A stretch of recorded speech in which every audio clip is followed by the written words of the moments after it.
Ladies and gentlemen, I am now at the conclusion of what is very likely my last tour in your country. I have travelled from coast to coast and visited large numbers of cities and towns, great and small. If it should be my last visit, I shall regret it, as I have made in the course of my travels many valued friends. I have been impressed by the fortitude and the hopeful, constructive spirit with which your country is facing its share in the worldwide depression.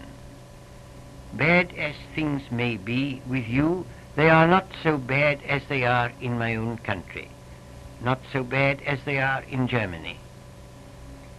Your country, it seems to me, is being stimulated by these difficult times to a constructive effort of thought and to the creation of a greater unity in our civilization than it has hitherto had.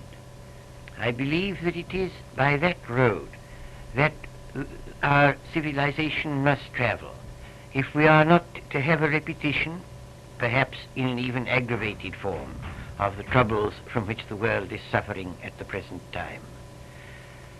If these hard times do lead, as I fully believe they will, to such a constructive and unifying effort, the sufferings which many are enduring now will not have been endured in vain.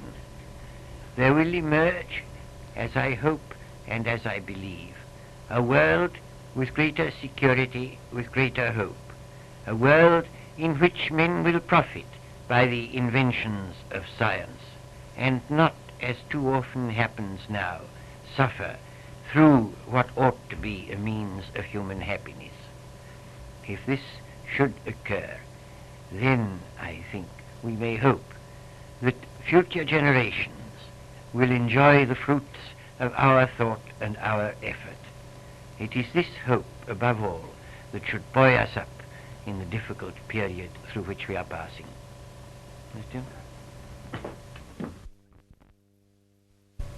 All right, sir. Ladies and gentlemen, I am now at the end of what is likely to be my last tour in your country. I have travelled from coast to coast and visited many cities and towns, great and small. In the course of my journeys, I have acquired in your country many valued friends. If this should indeed prove to be my last tour, I shall for that reason regret it. I have been impressed by the fortitude and the constructive effort with which your country is facing the bad times with which, in common with the rest of the world, you have been afflicted.